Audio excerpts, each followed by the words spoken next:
Shalom adik-adik. Shalom. Shalom Kak Tina. Shalom juga Kak Cia. Apa kabar Kak Tina? Luar biasa. Luar biasa. Adik-adik bagaimana kabarnya?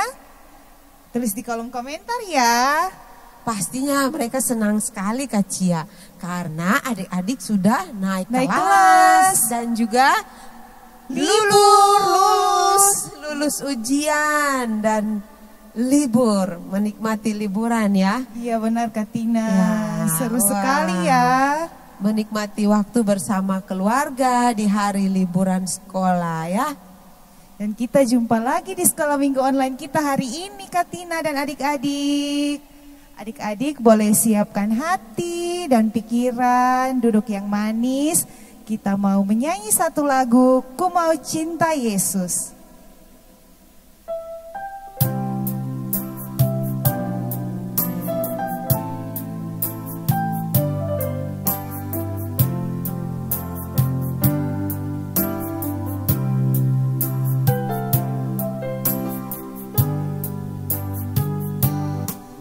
Ku mau cinta Yesus selamanya.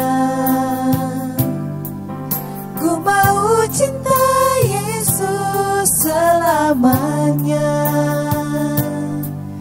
Meskipun badai silih berganti dalam hidupku, ku tetap cinta Yesus selamanya. Ku mau cinta Yesus selamanya. Ku mau cinta Yesus selamanya. Meskipun badai silih berganti dalam hidupku, ku tetap cinta Yesus selamanya. Ya Aba, ya Bapa. Ya Aba, Bapa, ini aku anakmu, layakkanlah seluruh hidupku. Ya Aba, Bapa, ini aku anakmu, pakailah sesuai dengan rencanamu. Ya Aba, Bapa, ini aku anakmu, layakkanlah seluruh hidupku. Ya Aba, Bapa, ini aku anakmu, pakailah sesuai dengan rencanamu. Pakailah sesuai dengan rencanamu.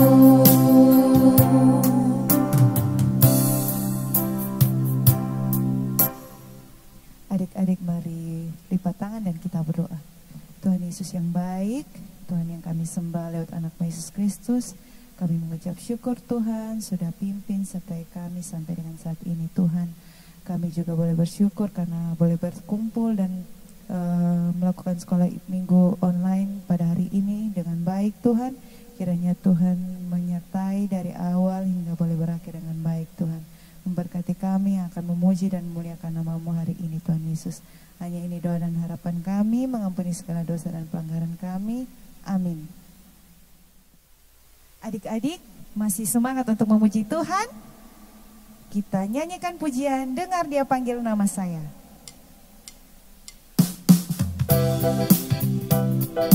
Boleh sambil bertepuk tangan ya adik-adik.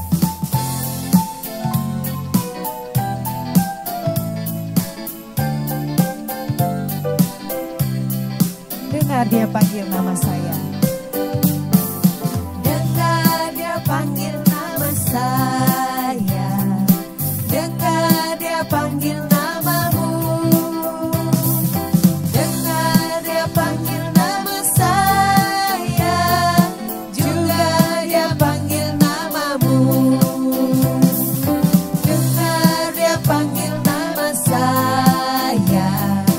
Dengar dia panggil namamu. Dengar dia panggil nama saya. Juga dia panggil namamu. Oh giranglah. Oh giranglah. Oh giranglah. Tuhan Yesus amat cinta pada saya. Oh giranglah. Ku jawab ya, ya, ya. Ku jawab ya, ya, ya. Ku jawab ya Tuhan. Ku jawab ya Tuhan. Ku jawab ya, ya, ya. Oh giranglah. Oh giranglah. Tuhan Yesus amat cinta pada saya. Oh giranglah. Ku jawab ya, ya, ya. Ku jawab ya, ya, ya. Ku jawab ya Tuhan. Ku jawab ya Tuhan. Ku jawab ya, ya, ya.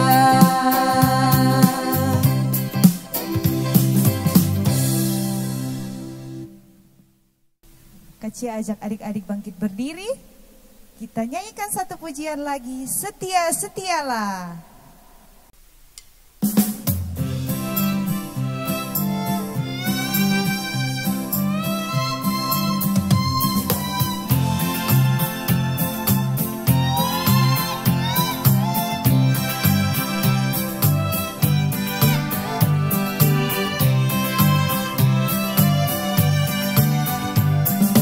Setia, setialah. Setia sampai mati. Seperti Tuhan Yesus. Setia sampai mati. Apakah balasanmu untuk kasih setianya? Setia, setialah. Setialah sampai mati.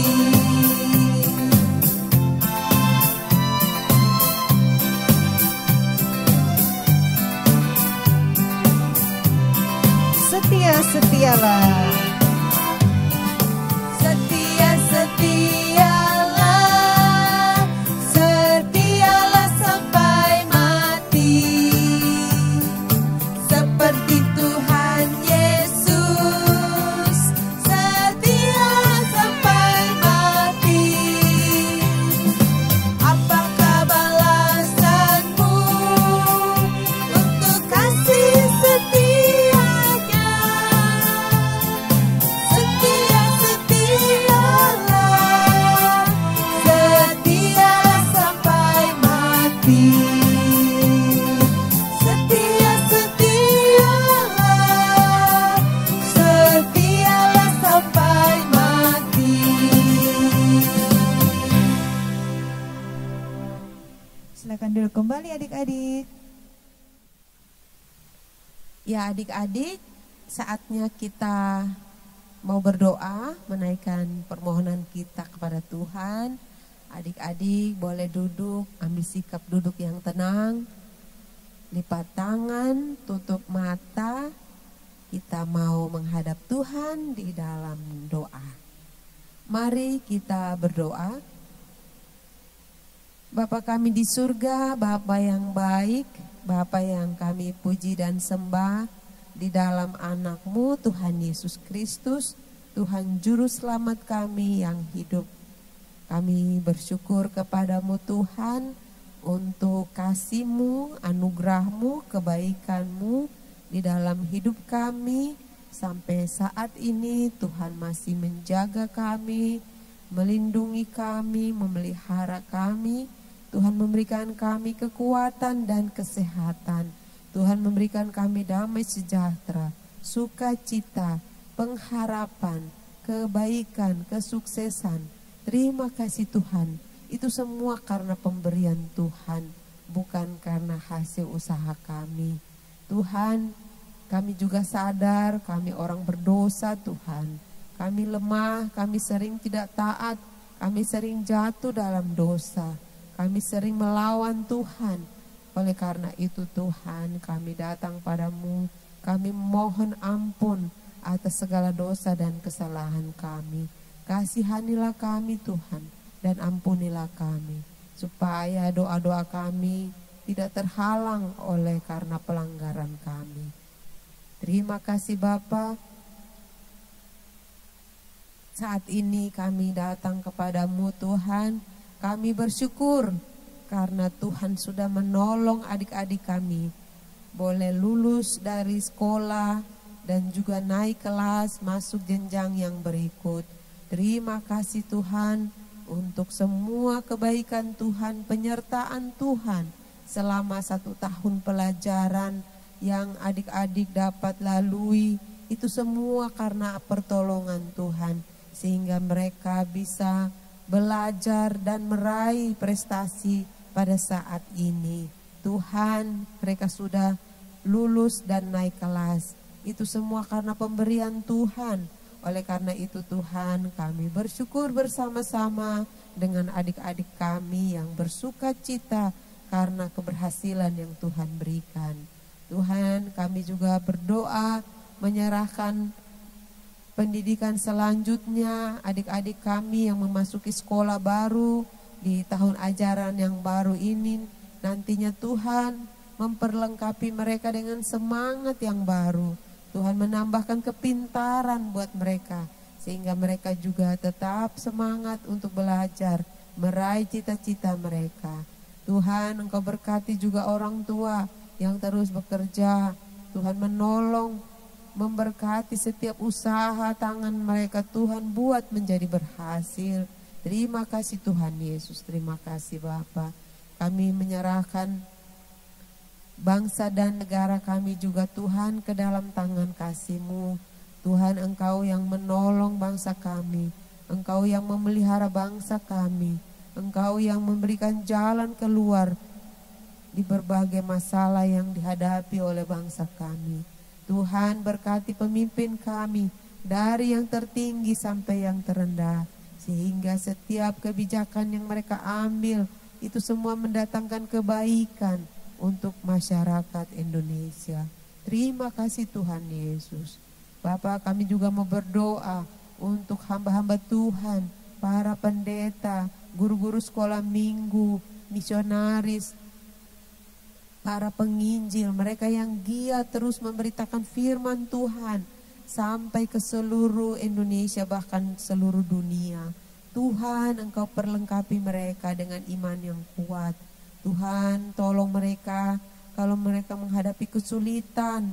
Tuhan, berikan mereka keyakinan, keteguhan iman, pengharapan yang penuh untuk mereka terus melayani Tuhan dalam situasi apapun.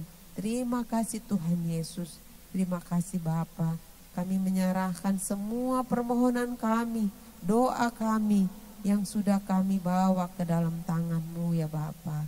Biarlah Tuhan mendengar dan menjawab seturut dengan kehendak dan waktu Tuhan. Terima kasih Bapa. Dalam nama Tuhan Yesus kami berdoa dan bersyukur kepada Bapa di surga. Amin. Ya adik-adik, kita sudah berdoa menaikkan permohonan kita kepada Tuhan. Tiba saatnya adik-adik persiapkan hati, persiapkan telinga, terlebih persiapkan Alkitabnya.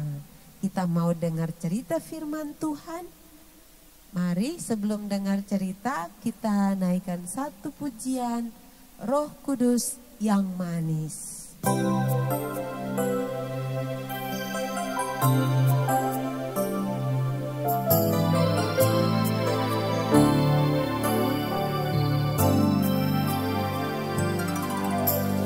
Buka hatiku untuk firman-Mu, ku ingin menjadi seperti Yesus. Berfirmanlah Tuhan, ku mau mendengar dan melakukannya setiap hari. Sekali lagi, ku buka hatiku untuk firman-Mu, ku ingin menjadi seperti Yesus.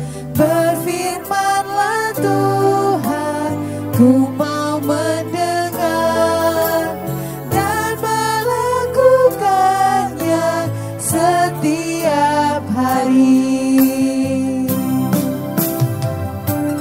Roh Kudus yang manis, tolong aku menuruti firman Tuhan. Roh Kudus yang manis, jadikanku anak Tuhan yang manis. Roh Kudus yang manis, tolong aku menuruti firman Tuhan. Roh Kudus yang manis, jadikanku anak Tuhan yang manis. Anak Tuhan yang manis. Anak Tuhan yang manis. Anak Tuhan sejati. Anak Tuhan sejati.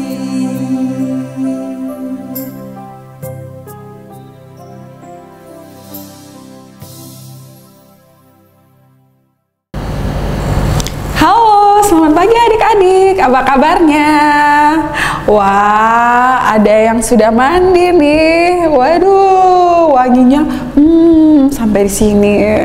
Oke, adik-adik. Kita jumpa lagi di Happy Sunday ini. Kita mau dengerin firman Tuhan. Ada yang masih ingat ayat hafalan minggu lalu? Oke, tapi sebelumnya Kak Boni mau ajak kita semua lipat tangan, duduk yang manis.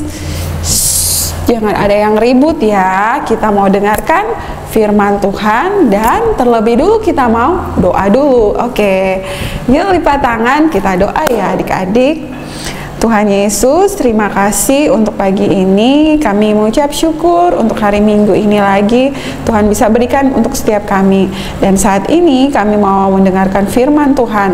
Tuhan tolong agar firman-Mu menjadi bagian dalam hidup kami. Kami dapat melakukan firman-Mu. Terpuji nama-Mu Bapa. Hanya di dalam nama Yesus Kristus kami berdoa kepada Bapa di surga. Amin. Oke, amin adik-adik. Nah adik-adik, oke, tadi Kak Boni mention ya, ingatin sedikit tentang ayat hafalan. Oke, coba siapa yang masih ingat? Angkat tangannya. Ya, oke. Di dalam Filipi pasal 1 ayatnya yang ketiga yang berbunyi apa? Masih ingat? Oke, apa? Oke, aku mengucap syukur kepada Allahku setiap kali aku mengingat kamu. Ya, jadi Filipi, surat Paulus kepada Filipi ini mau kasih ingat kalau Paulus itu selalu bersyukur, mengucap syukur setiap kali ia mengingat jemaat di Filipi. Oke adik-adik, nah hari ini kita mau belajar tentang Naaman. Oke, Naaman yang disembuhkan Tuhan judulnya. Kenapa? Kita mau lihat dulu ceritanya. Tapi adik-adik, salah deh, kamu ini kan kenapa sebutin namanya ya? Tapi tidak apa-apa. Adik-adik tahu, masih ingat Naaman itu siapa? Nah, adik-adik, jadi zaman dahulu kala, berjuta-juta tahun yang lalu, hiduplah seorang yang sangat hebat. Dia hebat, dia perkasa. Ya adik-adik, wah, bagaimana sih? Adik-adik punya hero tidak? Punya hero atau suka film hero? Seperti Marvel. Kalau Kabon itu suka Spider-Man. Kalau adik-adik, nah begitu adik-adik. Jadi dia berjalan, dia gagah sekali adik-adik waktu itu. Dia kuat sekali. Nah adik-adik, waktu itu dia ini selalu saja menang. Jadi Tuhan itu memberikan kemenangan pada si Naaman ini. Tapi sayangnya dia punya satu kelemahan adik-adik. Kalau di hero-nya adik-adik, mereka punya keterbatasan tidak? Pasti punya ya. Nah, si Naaman ini walaupun dia kuat, dia perkasa, dia mengalahkan banyak musuh, tapi dia itu punya satu masalah besar adik-adik, yaitu penyakit kusta. Adik-adik tahu penyakit kusta itu seperti apa? Pernah lihat? Nah, Kak Boni punya gambar nih, tapi nanti dilihat juga ya di videonya.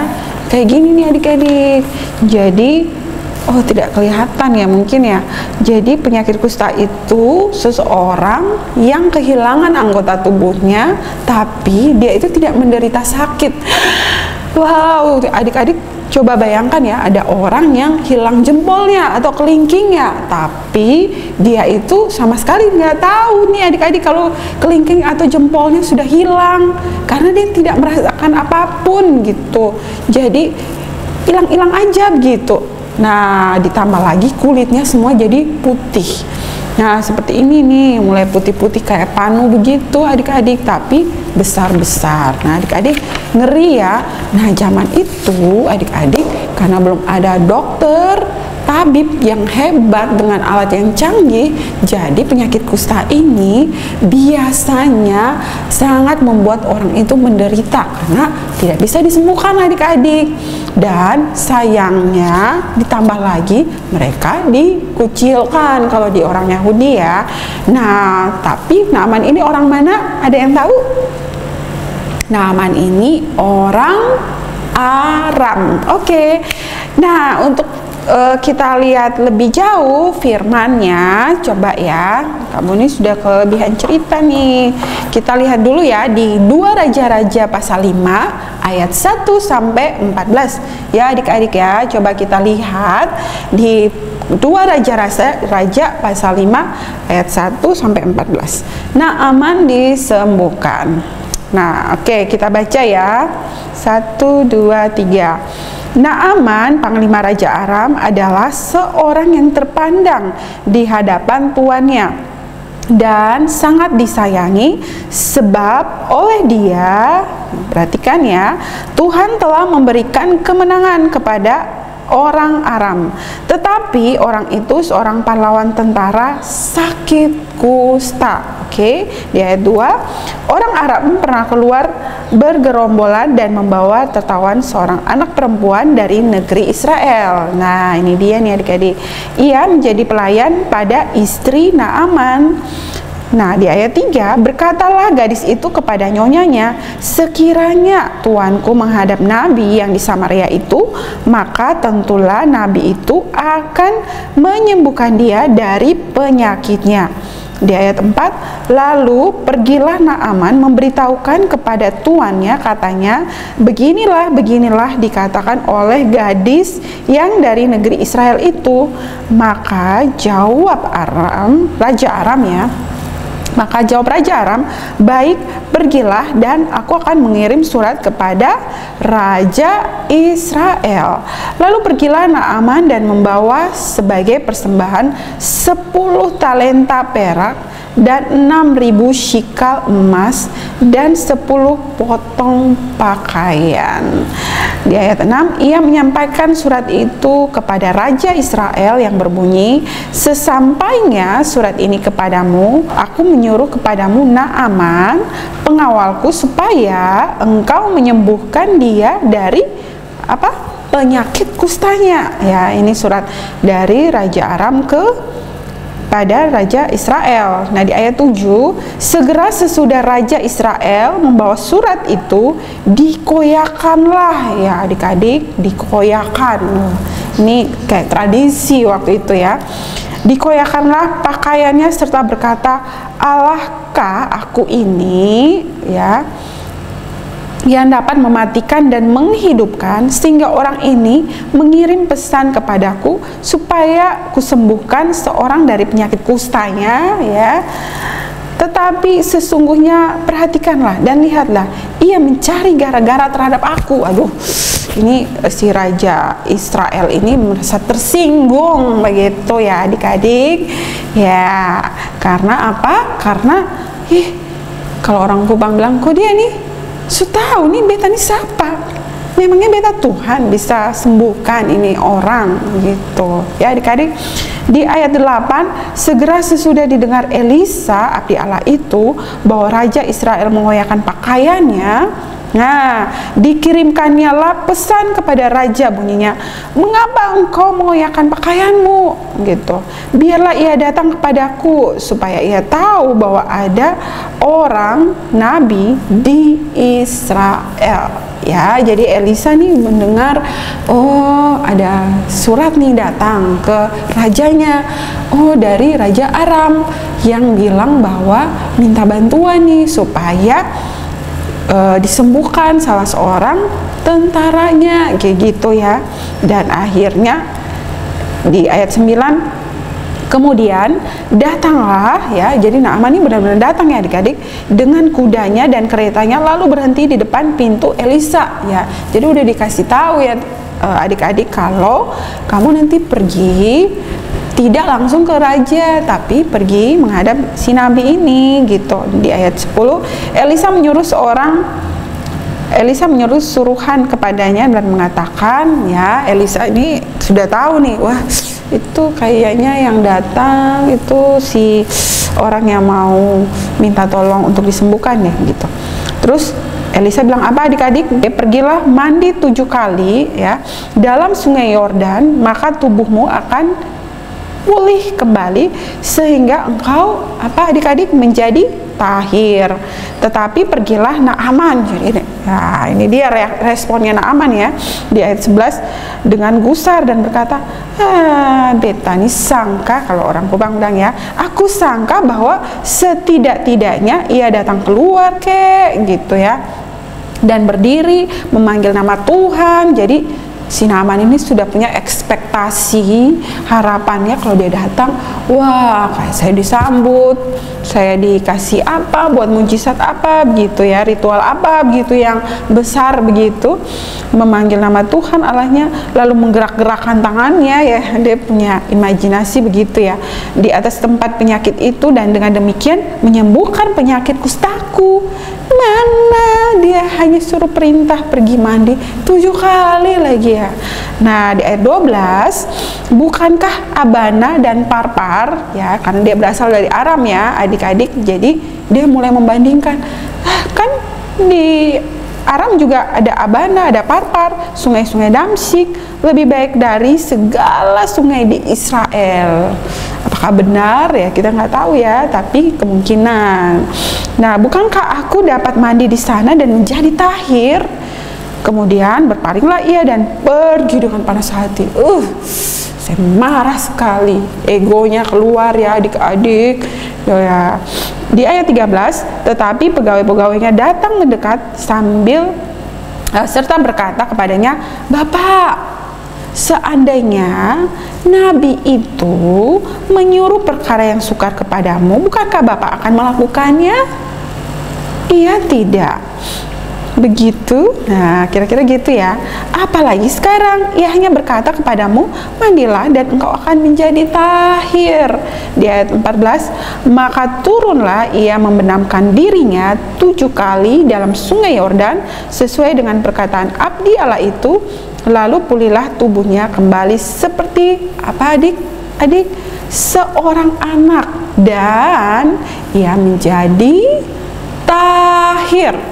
Wow, ya adik-adik, jadi ternyata ceritanya si Naaman, ya tadi kita sudah dengar, Naaman ini orang Aram, gak perkasa, sering mengalahkan musuh, tapi dia punya masalahnya adalah penyakit kusta yang sulit disembuhkan. Ya adik-adik, yang tadi ya, jadi penyakit kusta itu karena belum ada obatnya zaman itu dan menular, jadi orang-orang tuh agak ngeri-ngeri sedap begitu kalau dekat-dekat ya.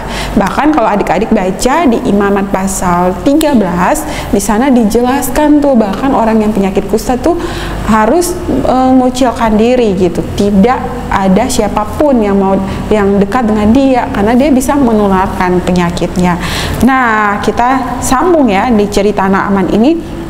Akhirnya Naaman itu pergi jauh-jauh dari Aram ke Israel, ke Samaria waktu itu ya, yang jadi ibu kotanya Israel, untuk mendapatkan si Elisa. Adik-adik tahu perjalanannya berapa lama?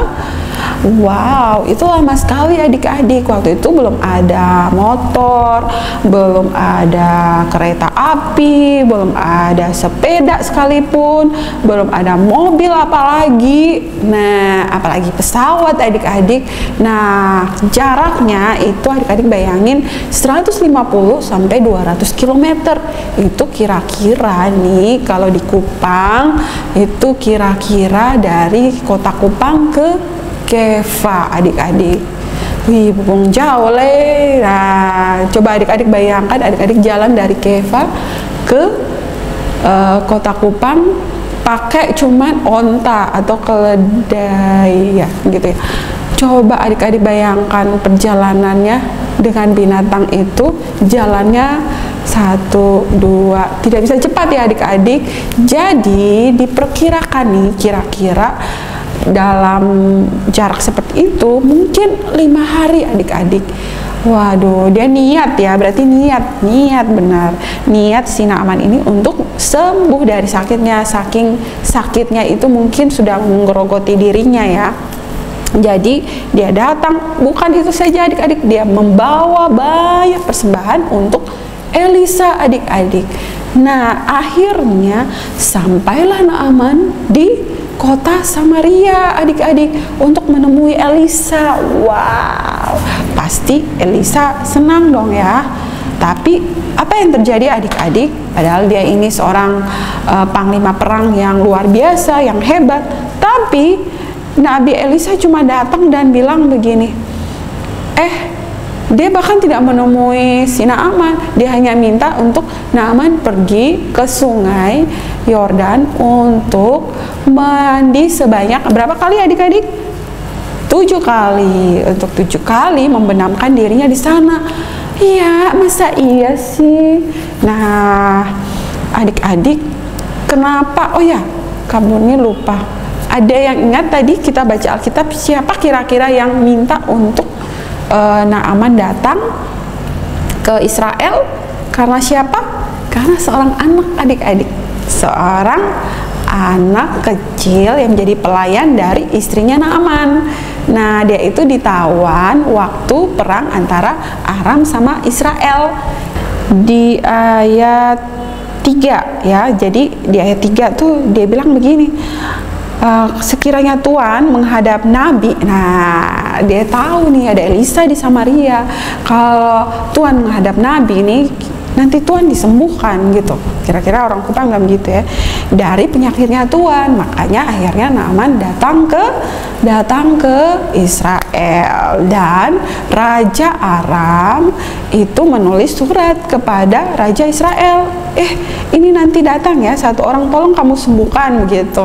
Makanya tadi si Raja Israel itu merasa tersinggung, memangnya beta ini Tuhan, beta harus sembuhkan. Tapi akhirnya waktu Elisa dengar itu, Elisa bilang sudah, suruh dia datang di beta gitu, kira-kira ya adik-adik. Dan akhirnya waktu Naaman datang, dia pikir setidaknya dia disambut, ada mujizat besar, si Elisa buat apa begitu ya, menggoyak menggerak-gerakkan tangannya atau apa begitu. Dia sudah berpikir spektakuler ya adik-adik. Ternyata marah, hanya disuruh mandi 7 kali. Bahkan Elisa tidak ketemu dia loh. Dan dengan sebel dan marahnya dia pergi. Tapi adik-adik, Tuhan itu kalau mau menyembuhkan orang ya, dia pakai cara-cara yang kreatif. Tadi dia pakai caranya dengan menggerakkan hati si pelayan. Nah sekarang dia menggerakkan hati dari pelayan-pelayan yang ada lagi. Dan akhirnya dengan rendah hati si Naaman akhirnya apa adik-adik? Pergi juga ke Sungai Yordan dan dia menjadi sembuh. Ini happy ending ya, story-nya ya, ceritanya di ayat 14. Bahkan kulitnya itu seperti kulit anak-anak ya, ada kulit bayi kalau diterjemahin lebih dalam begitu. Jadi betul-betul sembuh. Jadi Tuhan menyembuhkan dengan cara yang kreatif, dan adik-adik tidak perlu khawatir apapun. Kalau sudah doa nih sama Tuhan, Tuhan pasti akan menolong dengan caranya Tuhan ya adik-adik. Kita percaya bahwa Allah masih sanggup untuk menyembuhkan sakit penyakit sampai dengan hari ini. Nah, apa yang kita pelajari itu ya, jadi kita percaya bahwa Tuhan bisa menyembuhkan, kita percaya dia bisa memakai siapapun, sekalipun adik-adik masih kecil, Tuhan bisa pakai adik-adik ya, untuk mengingatkan seseorang, mungkin orang yang lebih dewasa, tentang apa kata firman Tuhan. Jadi adik-adik tidak perlu merasa kecil, aduh saya anak kecil, apa sih saya ya. Adik-adik tetap doa, baca firman seperti ayat hafalan itu. Kalau adik-adik ingat, adik-adik bisa ingatin ke orang tua. Wah, tadi di sekolah minggu firman Tuhannya, ayat hafalannya ini nih, jadi kita harus begini mah. Nah misalnya begitu ya. Jadi kita bertumbuh, berakar, bertumbuh dan berbuah di dalam Tuhan. Nah adik-adik, kita juga belajar dari Naaman ini untuk perlu kerendahan hati untuk bisa melakukan apa yang Tuhan mau ya, sekecil apapun itu. Jangan pernah kompromi dengan dosa ya adik-adik. Taat walaupun kadang-kadang masa iya sih, kan semua orang nyontek misalnya ya, tapi Tuhan bilang apa? Harus jujur ya, sekalipun mungkin guru tidak lihat, mungkin orang tua tidak lihat, tapi Tuhan maha tahu adik-adik. Jadi kita setia dalam perkara-perkara kecil, apalagi dalam hal apa? Dalam hal ketika adik-adik berjalan, adik-adik ada yang nabrak adik-adik ya, atau apa begitu, adik-adik pengen keluarkan kata-kata kotor misalnya, kan papa mama tidak ada. Kalau papa mama ada, saya bilang begitu pasti dimarahin, tapi kan ini tidak ada. Jadi adik-adik balas dengan kata kotor misalnya. Nah tidak boleh ya. Jadi kita harus taat dalam segala perkara. Seperti Naaman, dia seorang panglima besar, tapi waktu diperintahkan, sekalipun tadinya dia sombong atau tidak mau, akhirnya dia rendah hati dan dia mau taat kepada apa yang dikatakan Nabi Elisa, dan hasilnya adalah kesembuhan total, bahkan lebih dari ekspektasinya mungkin ya. Jadi kulitnya itu benar-benar sembuh, bahkan seperti kulit bayi. Oke adik-adik, demikian firman Tuhan pagi hari ini. Ingat firman Tuhan, ingat jangan lupa hafal ayat hafalan kita. Oke, terima kasih adik-adik, kita tutup dalam doa ya. Mari kita satu dalam doa. Tuhan, terima kasih untuk waktu ini. Kami mengucap syukur kami boleh belajar dari Naaman, seorang yang sudah Tuhan sembuhkan. Kami percaya Tuhan juga akan menolong kami di sepanjang hidup kami, dalam segala pergumulan kami, dalam segala permasalahan kami. Tuhan sanggup menolong dan tidak ada yang mustahil bagi Tuhan. Terima kasih banyak Bapa, terpuji namamu Tuhan. Dengar dan sambut doa kami, hanya di dalam nama Tuhan Yesus kami berdoa. Amin. Ya adik-adik, tanpa terasa kita sudah ada di penghujung ibadah kita. Sebelum kita menutup ibadah kita akan menaikkan satu pujian, Jalan Serta Yesus.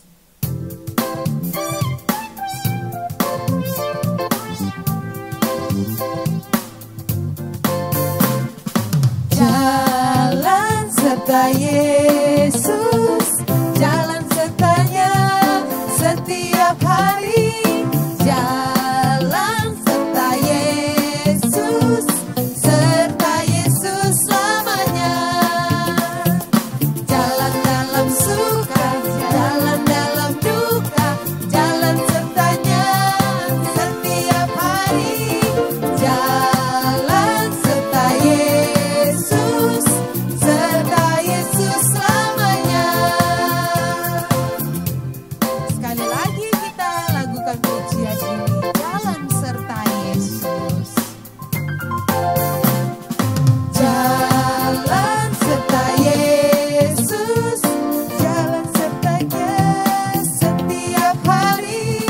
Jalan serta Yesus, serta Yesus selamanya. Jalan dalam suka, jalan dalam duka, jalan sertanya setiap hari. Jalan serta Yesus, serta Yesus selamanya. Jalan dalam suka, jalan dalam duka, jalan sertanya setiap hari. Jalan serta Yesus, serta Yesus selamanya. Serta Yesus selamanya. Ya adik-adik silakan duduk, kita mau berdoa untuk menutup ibadah kita. Lipat tangan, tutup mata, mari kita berdoa. Tuhan Yesus yang baik, kami bersyukur Tuhan oleh karena pimpinan-Mu kami beribadah, memuji Tuhan, mendengar cerita firman Tuhan dan juga menaikkan permohonan kami kepada Tuhan. Terima kasih Tuhan untuk penyertaan-Mu yang luar biasa. Tuhan telah hadir dan memberkati ibadah kami. Kami juga akan berpisah dengan adik-adik kami. Kiranya kasih setia Tuhan senantiasa menjaga dan melindungi adik-adik kami. Kemanapun mereka berjalan, biarlah mereka senantiasa berjalan beserta Tuhan Yesus. Terima kasih Tuhan, terpujilah namamu dari selama-lamanya sampai selama-lamanya. Amin. Ya adik-adik, ibadah kita telah selesai. Sampai jumpa minggu depan. Shalom.